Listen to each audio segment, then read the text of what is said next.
4월 5일 월요일 누가복음 24장 13절로 35절 말씀. 그날에 그들 중 둘이 예루살렘에서 25里되는 엠마오라 하는 마을로 가면서 이 모든 된 일을 서로 이야기하더라. 그들이 서로 이야기하며 문의할 때에 예수께서 가까이 이르러 그들과 동행하시나 그들의 눈이 가리어져서 그인 줄 알아보지 못하거늘 예수께서 이르시되 너희가 길 가면서 서로 주고받고 하는 이야기가 무엇이냐 하시니 두 사람이 슬픈 빛을 띠고 머물러 서더라. 그 한 사람인 글로바라 하는 자가 대답하여 이르되 당신이 예루살렘에 체류하면서도 요즘 거기서 된 일을 혼자만 알지 못하느냐? 이르시되 무슨 일이냐? 이르되 나사렛 예수의 일이니 그는 하나님과 모든 백성 앞에서 말과 일에 능하신 선지자이거늘 우리 대제사장들과 관리들이 사형 판결에 넘겨주어 십자가에 못 박았느니라. 우리는 이 사람이 이스라엘을 속량할 자라고 바랐노라. 이뿐 아니라 이 일이 일어난 지가 사흘째요. 또한 우리 중에 어떤 여자들이 우리로 놀라게 하였으니 이는 그들이 새벽에 무덤에 갔다가 그의 시체는 보지 못하고 와서 그가 살아나셨다 하는 천사들의 나타남을 보았다 함이라. 또 우리와 함께 한 자 중에 두어 사람이 무덤에 가 과연 여자들이 말한 바와 같음을 보았으나 예수는 보지 못하였느니라 하거늘 이르시되 미련하고 선지자들이 말한 모든 것을 마음에 더디 믿는 자들이여 그리스도가 이런 고난을 받고 자기의 영광에 들어가야 할 것이 아니냐 하시고 이에 모세와 모든 선지자의 글로 시작하여 모든 성경에 쓴 바 자기에 관한 것을 자세히 설명하시니라. 그들이 가는 마을에 가까이 가매 예수는 더 가려 하는 것 같이 하시니 그들이 강권하여 이르되 우리와 함께 유하사이다. 때가 저물어 가고 날이 이미 기울었나이다 하니 이에 그들과 함께 유하러 들어가시니라. 그들과 함께 음식 잡수실 때에 떡을 가지사 축사하시고 떼어 그들에게 주시니 그들의 눈이 밝아져 그인 줄 알아보더니 예수는 그들에게 보이지 아니하시는지라. 그들이 서로 말하되 길에서 우리에게 말씀하시고 우리에게 성경을 풀어주실 때에 우리 속에서 마음이 뜨겁지 아니하더냐 하고 곧 그때로 일어나 예루살렘에 돌아가 보니 11 제자 및 그들과 함께 한 자들이 모여 있어 말하기를 주께서 과연 살아나시고 시몬에게 보이셨다 하는지라. 두 사람도 길에서 된 일과 예수께서 떡을 떼심으로 자기들에게 알려지신 것을 말하더라. 아멘. 시린 슬픔이 뜨거운 감격으로 예수님은 슬픔에 빠진 채 엠마오로 가는 두 제자에게 나타나셨습니다. 부활하신 주님을 만난 두 제자는 뜨거운 마음을 품고 예루살렘으로 돌아갑니다. 예수님은 어떤 분입니까? 슬퍼하며 엠마오로 내려가는 두 제자와 동행하시며 말을 건네셨습니다. 예수님은 우리가 슬픔에 잠길 때 곁으로 다가와 우리 슬픔을 위로해 주십니다. 혹시 우리가 예수님을 알아보지 못해도 나무라지 않으시고 우리 무지를 깨우쳐 주십니다. 주님은 언제나 우리에게 다정한 동행자이자 위로자요 또한 교사입니다. 두 제자에게 성경을 자세히 설명해 주셨습니다. 그제야 그들은 예수님의 십자가와 부활의 의미를 깨닫고 고난을 통과한 영광에 눈떴습니다. 그러자 슬픔으로 가득했던 두 제자의 마음이 뜨거워졌습니다. 성경을 묵상할 때마다 말씀의 의미를 풍성히 깨닫게 해달라고 기도합시다. 성령께서 우리 마음에 말씀을 풀어주셔서 다시 뜨거운 가슴을 품을 수 있게 해주실 것입니다. 예수님은 두 제자와 함께 식사하실 때 떡을 가지사 축사하시고 떼어 그들에게 주셨습니다. 이것은 새 출애굽을 예고하는 오병이어의 기적을 베푸실 때 예수님이 보여주셨던 행동이었습니다. 예수님이 자신의 부활을 통해 이스라엘을 속량하는 새 출애굽을 이루셨다는 것을 상징적으로 보여주시자 그제야 두 제자도 눈앞에 계신 분이 예수님임을 깨달았습니다. 예수님은 부활을 통해 우리 구원을 완전히 이루셨고 빈들에서 우리를 비늘에서 무리를 먹이신 것처럼 우리를 보살피고 계십니다. 우리에게 주시는 교훈은 무엇입니까? 두 제자가 슬픔에 빠진 이유는 예수님의 부활을 믿지 않았기 때문입니다. 부활을 믿지 못하니 기대했던 이스라엘의 속량도 예수님의 죽음과 함께 물거품이 되었다고 생각했습니다. 부활을 모르면 십자가를 지고 고난의 길로 가는 삶이 가장 가련해 보일 것입니다. 그러나 부활이 있기에 그 길은 가장 아름답고 영광스러운 길입니다. 부활하신 예수님을 만난 후 두 제자는 길을 돌이켜 예루살렘으로 돌아갔습니다.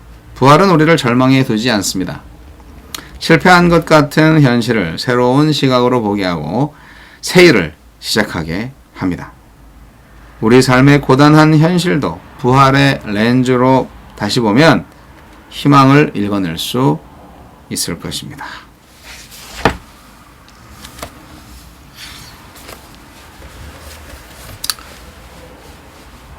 애틀란타에서 비행기를 타고 시애틀로 5시간 정도 비행을 하고 거기서 한 3시간 정도 또 머물다가 또 비행기를 타고 시애틀에서 인천 서울 공항까지 12시간 조금 넘게 걸렸던 것 같습니다. 그리고 그곳에서 또 여기 이천까지 밤에 좀 막히지 않아서 뭐 1시간 한 40분 정도 걸린 것 같습니다.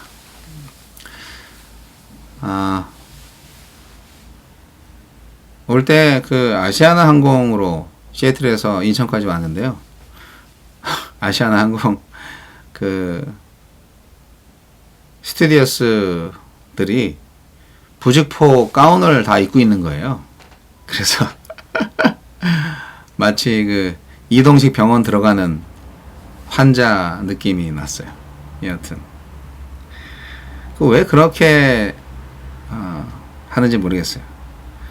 그게 방역에 도움이 되는 건지 제가 볼 때는 그냥 전시 효과 같은데 그 아시아나 그 항공사 직원들 유니폼이 다 가려져서 안 보이고 그냥 허연 반투명 허연색 부직포 가운 그걸 입고 다니면서 서빙을 하시니까 이게 참 병원에서 환자가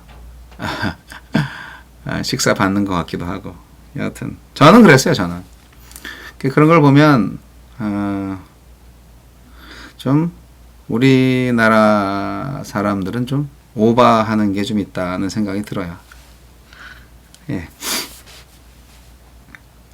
그 로컬 항공 미국에서 로컬 항공 탈 때는 뭐 좌석 다 낑겨서 이렇게 왔거든요. 옆에 흑인 아줌마가 몸이 아주 크신 분이 앉아 계셔가지고 하여간 요러고 5시간 동안 오다가 이제 아시아나에서는 뭐 세 자리를 다 거의 차지하고 뭐 누워도 될 정도로 그렇게 왔지만 여하튼 이렇게 다르구나 생각이 들었습니다. 네.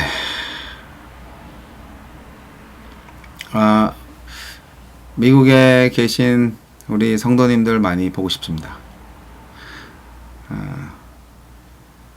가슴이 먹먹하고요. 제가 더 열심히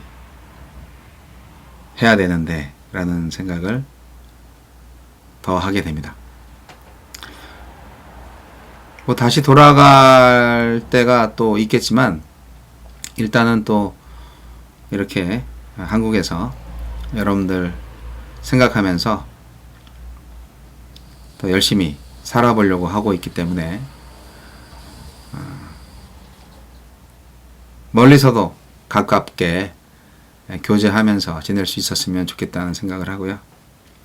여하튼 누차 말씀드렸다시피 우리가 각자 하나님의 미셔널 처치로서 당당하게 세상의 빛과 소금의 역할을 감당하는 움직이는 교회로서 살아갈 수 있기를 바랍니다. 일단 가정사역부터 잘 해야 될 것 같습니다. 믿음의 가정으로 튼튼히 세워질 수 있도록 우리 부부 신앙 그리고 자녀들의 신앙 한 성령 안에서 정말 살아있는 신앙 공동체로 여러분의 가정이 성령으로 충만하기를 간절히 기도합니다. 오늘 말씀은 예수님이 부활하신 다음에 엠마오로 가는 제자들과의 만남 사건을 기록하고 있는데 재밌는 거는요. 딱 두 가지입니다. 오늘 말씀에서 포인트를 잡을 건 딱 두 가지인데 말씀을 풀어서 해석을 해주신 예수님과 그리고 예수님께서 떡을 뗄 때, 잔을 나누실 때, 그때 축사하실 때 제자들의 눈이 띄어져서 지금까지 말씀을 잘 해석하신 분이 그제서야 예수님이라는 것을 알게 되었다는 사실이죠. 그래서 이것을 어떤 사람들은 성찬식을 얘기해서 아주 주구장창 예배할 때마다 성찬식을 하는 것이 예수님의 임재를 가져오는 것이다. 그렇게 주장하시는 분들이 많이 있는데요. 매일 성경의 해석처럼 이 예수님의 이 광경, 이 모습은 오병이어 기적을 일으키실 때 하신 모습하고 똑같아요. 그래서 이것은 사람들에게 베풀고 급식을 할 때 하나님께 기도할 때의 모습이기 때문에 교회의 사역 역시 예수님의 이 사역처럼 아주 명확한 거죠. 말씀을 전하고 밥을 먹이는 겁니다. 이 두 가지 사역이 교회의 사역 중에 가장 큰 사역이 아닐까. 밥을 먹인다는 것은 결국 배고픈 자에게 먹을 것을 주는 거기 때문에 구제 사역이라고 볼 수 있어요. 하지만 그 이전에 말씀 사역이 당연히 먼저 있어야 되는 건데 문제는 말씀을 들을 때 제자들이 뜨거워졌지만 그 말씀을 해석해 주시는 분이 예수님이라는 것을 몰랐다는 거죠. 근데 예수님께서 축사하시고 떡을 뗄 때 비로소 제자들의 눈이 열렸다는 것이기 때문에 이 교회에서 우리가 열심히 배고픈 자들에게 밥을 먹여야 될 것 같아요. 네. 밥을 먹일 때 우리가 기도함으로써 그들의 눈이 띄어진다는 거죠. 우리가 식사 놓고 식사 감사 기도 이렇게 기도할 때 눈이 떠져요. 영적인 눈이. 네. 예수님께서 이렇게 하시잖아요. 엠마오로 가는 두 제자들이 결국은 다시 예루살렘으로 돌아옵니다. 그래서 자기들이 경험한 것들을 11 제자들한테 말을 하고, 그러니까 엠마오로 가는 제자들은 11 제자가 아니었다는 거죠. 그러니까 12 제자 말고도 다른 제자들이 무지 많았다는 거예요. 근데 이제 여튼 다시 예루살렘에서 모여가지고 드디어 이제 예수님의 부활을 실제로 믿기 시작했다. 그렇게 볼 수가 있습니다. 예수님은 결국 말씀의 약속대로 부활하셨고, 또한 식사 공동체를 통해서 만찬을 통해서 우리로 하여금 성령 충만케 예수님을 주님으로 알아볼 수 있는 은혜의 기적을 또한 선물해 주셨습니다. 십자가의 사랑과 부활의 승리, 이것은 정말 완벽한 기독교입니다. 완벽한 복음입니다. 십자가의 사랑과 부활의 승리. 아무리 우리가 사랑하고 십자가가 고귀한 것이다 해도 부활하지 않으면 아무런 의미가 없는 거예요. 그러나 실제로 부활하신 예수님. 그래서 부활에 대한 깨달음과 확신만이 제자를 증인으로 만들어낼 수 있는 중요한 열쇠가 됩니다. 예수님 부활하셨기 때문에 우리에게 산 소망이 되신 거예요. 그 부활이 믿어질 때 우리는 산 소망의 증인으로서 당당하게 살아갈 수가 있는 것입니다. 여러분, 부활의 신앙을 소유하고 계십니까? 예수님은 여러분의 밥상 공동체에 항상 계실 것입니다. 그래서 우리 기독교인들이 그 아름다운 전통이죠. 식사할 때 감사 기도를 드린다는 거. 그게 아주 중요한 거죠. 예수님이 그렇게 하신 거죠. 식사 때 여러분 가족들 손잡고 간단하게라도 주님이 주신 것에 대한 감사하고 또한 그 떡과 잔을 나누는 것이 결국 예수님이 주신 생명을 나누는 것이다. 그러한 마음으로 거룩한 예식과 같은 주님과의 친교가 되는 그런 밥상 공동체를 여러분 회복하시기 바랍니다.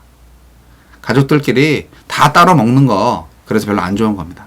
할 수만 있다면 하루에 한 끼라도 함께 모여서, 할 수만 있다면 정 안 되면 정말 일주일에 한두 번이라도 가족들이 정말 탁 모여갖고 주님께 감사 기도를 올리면서 진실과 사랑과 섬김의 식사 공동체를 통해서 주님과 친밀한 교제를 완성시켜 나가는 미셔널 처치 되시기를 예수님 이름으로 기원합니다.